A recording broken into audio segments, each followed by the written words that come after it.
어제 이어서 본문의 엿보다를 중심으로 인생이 취약해질 때 두 번째 말씀을 전하겠습니다. 본문을 보면 악인들이 시편 저자를 멸하려고 곧 죽이려고 엿본다고 말합니다. 틈을 타고자 한다, 기회를 본다는 거죠. 확대 적용하면 인생이 취약할 때, 영어 단어로 하면 vulnerable 할 때 마귀가 노린다 할 수 있습니다. 어제 다윗의 간음과 살인 이야기를 했습니다. 다윗도 vulnerable point, 취약한 부분이 있습니다. 다윗에게 취약한 부분은 이성일 수 있습니다. 밧세바와의 간음 사건이 그걸 말합니다. 왕으로 처녀를 합법적으로 부인으로 얻을 수 있음에도 불구하고 굳이 유부녀와 간음을 해요.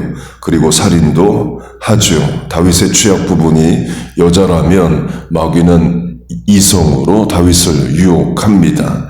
반대로 사울 왕의 경우는 여자 문제는 없습니다. 사울은 재물과 명예에 대해 취약합니다. 그 마귀는 그 부분을 공격할 수 있습니다.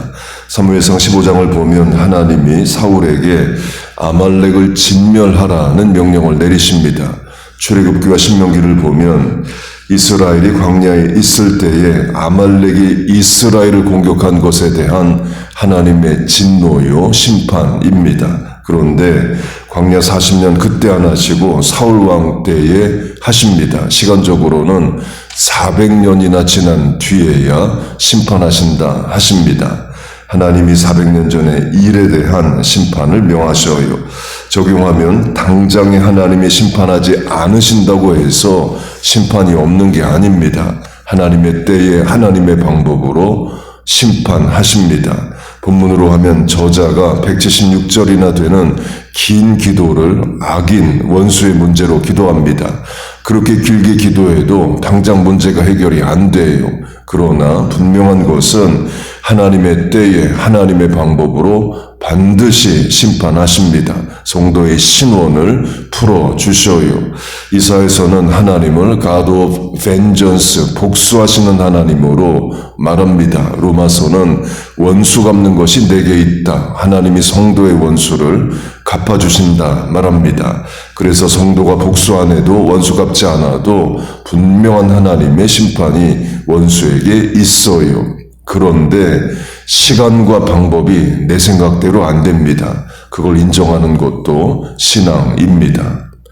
그렇게 출애굽 광야 40년 때에 아말렉의 죄가 400년 지나서 심판이 됩니다. 내용은 이겁니다. 신명기 25장 너희는 애굽에서 나오는 길에 아말렉이 네게 행한 일을 기억하라. 그들이 너를 길에서 만나 내가 피곤할 때에 내 뒤에 떨어진 약한 자들을 쳤고 하나님을 두려워하지 아니하였느니라. 아말렉이 뒤에 처진 대상을 공격했다고 말합니다. 여자, 아이, 노인, 약자일 수 있죠. 광야 40년 구름 기둥을 따라 행진할 때로 하면 젊고 건강한 사람 앞장서 걸어갈 겁니다. 그러나 약하고 어릴수록 뒤로 처질 수 있습니다. 아말렉이 군인 대 군인으로 전면전을 하지 않고 후미를 공격하는 게릴라전과 같은 방식을 썼다를 말합니다. 하나님이 진노하셔요. 그리고 아말렉을 심판하겠다 명령하시는데 실천은 사울 왕 때에 하십니다. 후미를 공격한다를 확대 적용하면 우리가 영적으로 나태해지거나 게을러지거나 신앙의 열심을 잃거나 뒤처질 때 마귀가 우리를 아말렉처럼 공격할 수 있습니다. 늘 앞장서고 열심을 내고 여러분으로 하면 이 추운 겨울 비 오는 새벽 아침에 나오는 그런 열심을 가지고 늘 신앙생활 앞장서서 하세요. 그게 마귀의 공격을 대비하고 또 이기는 방법입니다. 어제 제가 한국에서 군복무할 때에 경험을 말씀을 드렸습니다. 취약 시간대가 있다. 그런 때에 전원 투입을 한다 강조했습니다. 저의 병과 브랜치가 인펀트리 보병이었는데 훈련할 때도 그렇고 이제 휴전선 근무를 마치고 그 휴전선 뒤에 이제 피바라는 곳으로 이제 이동을 하게 되면 행군을 많이 했습니다. 행군을 해보면 같은 거리를 걷는 건데 선봉에 서면 앞에 서면 더 덜 피곤해요. 반대로 맨 뒤에 가 있으면 많이 피곤합니다. 같은 길을 걷는데도 앞에 서면 덜 피곤하고 뒤에 서면 더 피곤해요. 맨 앞에 부대가 걸으면 맨 뒤에 부대는 뛰어야 됩니다. 그래서 또 순환을 시킵니다. 일정 거리를 걷고 멈춰서 맨 뒤에 부대를 맨 앞으로 옮깁니다. 그래야 덜 피곤하기 때문에 그래요. 영적 원리도 그렇고 세상적 원리도 마찬가지입니다. 뒤로 처질수록 취약해지고 또 피곤해집니다. 앞장서서 신앙생활 하세요. 그렇게 하나님이 사울에게 아말렉을 심판하라 명하십니다. 방법은 남자, 여자, 노인, 아이, 짐승 진멸하라, destroy all, 다 죽이라 명하십니다. 그러면 그렇게 하면 되죠. 사울이 안 합니다. 짐승을 살려내요. 짐승은 현물, 재물, 돈이죠. 사울이 재물에 취약합니다. 그리고 사람도 다 죽여야 되는데 아말렉 왕을 비롯한 여러 사람을 살려냅니다. 불순종합니다. 그래서 선지자 사무엘이 사울을 정죄하면서 순종이 제사보다 낫다, 이런 또 유명한 말씀을 합니다. 그렇게 사울이 불순종의 죄를 지어요. 그러면 회개하든지 자중하든지 해야죠. 그런데 사울은 도리어 자기 명예를 추구합니다. 자기를 위한 기념비를 세웁니다. 사울이 갈멜에 이르러 자기를 위하여 기념비를 세우고 아말렉과의 전쟁 승리한 것을 기념하는 기념비를 세웁니다. 불순종한 자가 자기 명예를 추구해요. 그래서 전술한 대로 사무엘이 사울을 정죄합니다. 그래도 사울은 계속 자기 명예를 추구합니다. 사울이 이르되 내가 범죄하였을지라도 이제 청하옵나니 내 백성의 장로들 앞과 이스라엘 앞에서 나를 높이사, 백성들 앞에서 나를 높여달라고 사무엘에게 부탁합니다. 체면 살려달라는 거죠. 사울은 여자 문제 없습니다. 명예에 취약합니다. 마귀가 엿본다면, 틈을 노린다면 사울에게는 재물이나 명예로 사울을 유혹합니다. 반대로 다윗은 재물에 취약하지 않습니다. 다윗은 전 재산 다 들여서 성전을 지을 준비를 합니다. 그럼 마귀는 다윗을 재물로는 유혹을 안 해요. 그 대신에 이성, 여자에게 다윗이 약합니다. 그럼 마귀는 다윗을 범죄하게 하고자 엿본다로 하면 이성을 통해 유혹합니다. 사람마다 취약한 부분이 다 있습니다. 그 부분을 나도 알고 마귀도 알아요. 그 부분 경각해야 됩니다. 마귀에게 틈을 주지 말아야 돼요. 방법은 본문으로 하면 주의 증거, 곧 하나님의 말씀을 붙잡고 내 생각, 판단, 기본, 감정 다 붙잡아 인도해야 됩니다. 마지막 예로 가인입니다. 창세기를 보면 가인과 아벨이 제사를 드리는데 하나님이 가인의 제물을 안 받으시고 아벨과 아벨의 제물을 받으십니다. 제물만 안 받으시는 게 아니라 제물을 드린 사람도 안 받으시고 그의 제물도 안 받으시고 제물을 드린 사람도 받으시고 그의 제물도 받으셨다 말합니다.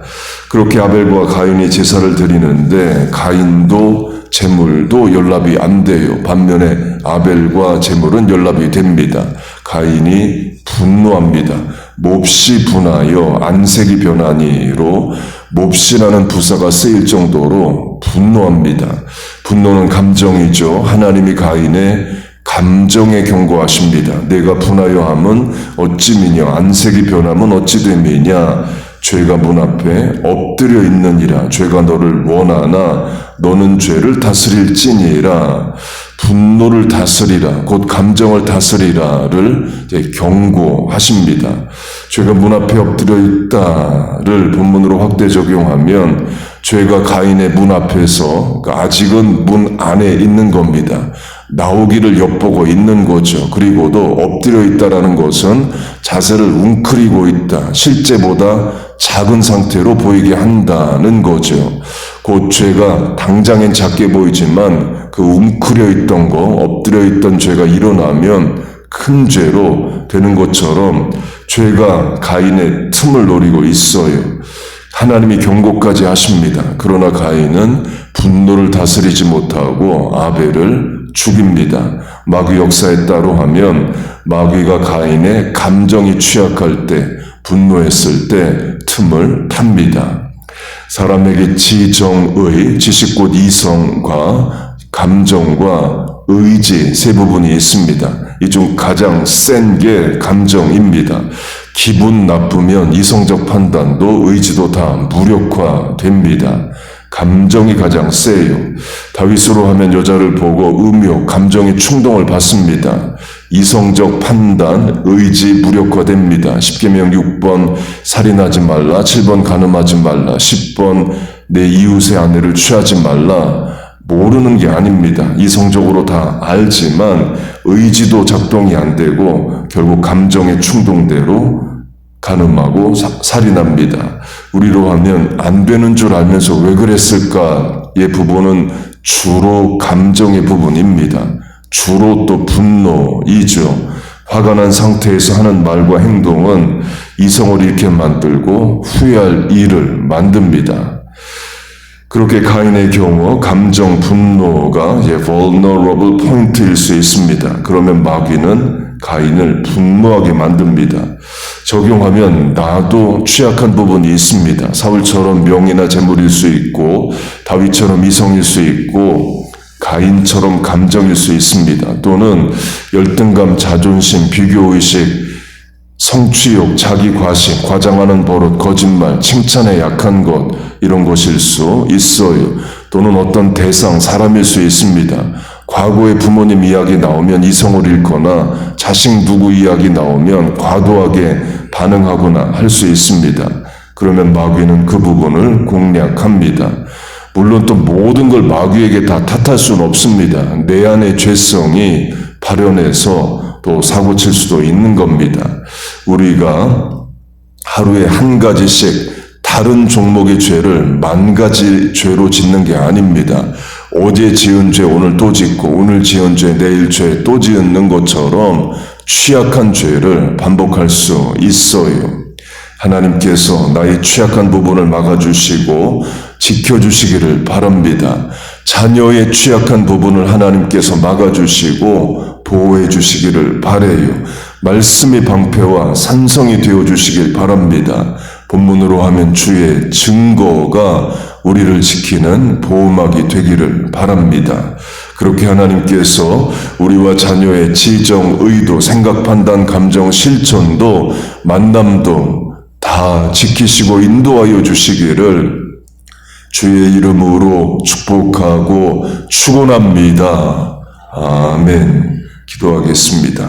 하나님 아버지, 우리의 취약한 부분, 기본 감정도 판단과 실천도 하나님 다 붙잡아 인도하여 주옵소서. 내 생각 내 의지로 못하오니 성령 하나님 우리의 모든 실천에 판단에 마음에 생각에 함께 하시고 은혜를 도하여 주옵소서. 우리의 자녀들도 지켜주시고 보호하여 주시옵소서. 하나님이 새벽에 나와 기도합니다.